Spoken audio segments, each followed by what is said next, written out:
یاریەکانی خولی نایابی لاوانی کوردستان ڕۆژی هەینی دەست پێ دەکات و زۆربەی یانەکانیش بە باشی ئامادەکاریان بۆ خولەکە نەکردووە. ئەوەش بەهۆی کەمی ماوەی نێوان خولەکان نەیانتوانیوە وەک پێویست تیپەکان بە باشی کۆبکەنەوە. ڕۆژی هەینی وەرزێکی تری خولی نایابی لاوانی کوردستان دەست پێ دەکات.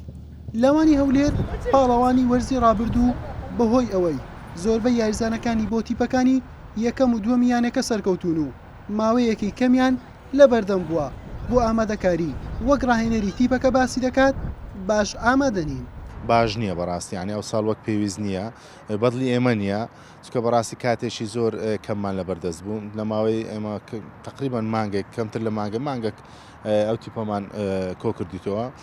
بەڕاستی تیپ ئەگەر بتەوێ نافەسەی لەسەر دەوری بکەی و بتەوێ تیپێکی باش ئامادە بکەی کاتت پێویستە و هەروەها یاریزانی باشت پێویستە. ئێمە ئەو کۆمەڵە یاریزانەی کە پارساڵ لای ئێمە بوو زۆربەیان دەتوانم بڵێم ئەگەر دوو لاعبیان سێ لاعبیان لێرە ماون ئەوان کرد هەمویان لە خەتیەکی کوردستان ئێستا. هەردوو تیپی لاوانی هەندرێن و پێشمەرگەی هەولێر بەڕاهێنەرایەتی نوێوە بەشداری لە خولەکە دەکەن. هەندرێن بەهۆی نەبوونی تیپی تازە پێگەشتوانەوە لە وەرزی ڕابردوو پەنای بۆ یاریزانی تیپە میلیەکان و ناوەندە وەرشەکان بردووە. پێشمەرگەی هەولێریش بە یاریە دۆستانەکان تیپەکەی باشتر ئامادە کردووە.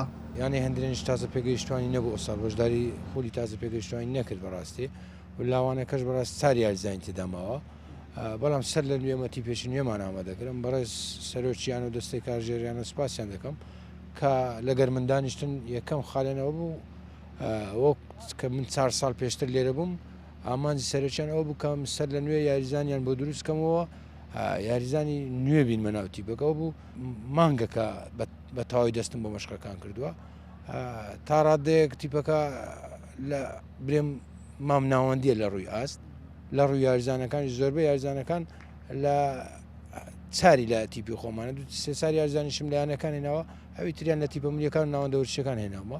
مادیبوونێکی زۆرمان کردی لەگەر ئەو تیپە لەبەی خۆ دەزانی ئەگەر تیپە ئێمە هەرسێکمان نوێن لەو تیپە عنی لەگەر یاریزانەکانە تا خۆت بگونجێنی تیپەکە بتانی لەگە یەک تەنسیقیان لەبەرەوەمە دیسان دەرێم چەند یاریزانێکمان ئیپار ماوە چەند یاریزانێکیشمان لە تازە پێگەیشتوان بەسەری خستیا و زایدەن 4-5 یاریزانشمانە دەرێنە، یعنیەوە بەڕاستی مادیبوونێکی دەوێت هەتا بتانی ئەوانە لەگەر یەک تەنسیق پێ بکەی لەگەرەوانە ڕێک بێخی بگونجێن لەگەر یەک بتان چۆن تۆپانەی لەگەر یەک دەکەن. بەز ئەلحەمدولیلا ئەمە ئەو ساڵتانیتمان بابرێن لە ماوەیەکی کورد هەرچەند لە ماوەکەمان زۆر کورد بوو ئەمە چەندین یاری دۆستانە بکەین و زۆر ئیسفادەشمانەی کردیان و ئینشاڵڵا باش دەبیت. لاوانی ئاڵا دوای سەرکەوتنی لە خولی پلەیەک وەرزێکی نوێ لە نایب بەڕێ دەکات. درەنگ کۆتایی هاتنی خولەکە و نەمانی یاریزانەکان لە تیپەکە بەهۆی هەڵکشانی تەمەنیان کێشەی بۆ ڕاهێنەری تیپەکە دروست کرد تاوەکو تیپێکی نوێی دانا.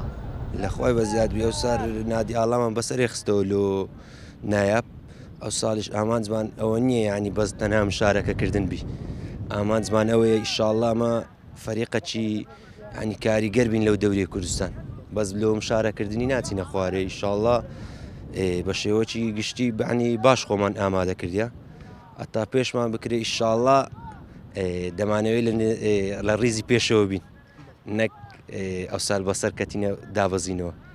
یاریەکانی خولی نایابی لاوانی کوردستان بە بەشداری 12یانە و بەیەک قۆناغ و 11 هەفتە بەڕێوە دەچێت و ڕۆژانی هەینی یاریەکان ئەنجام دەدرێت.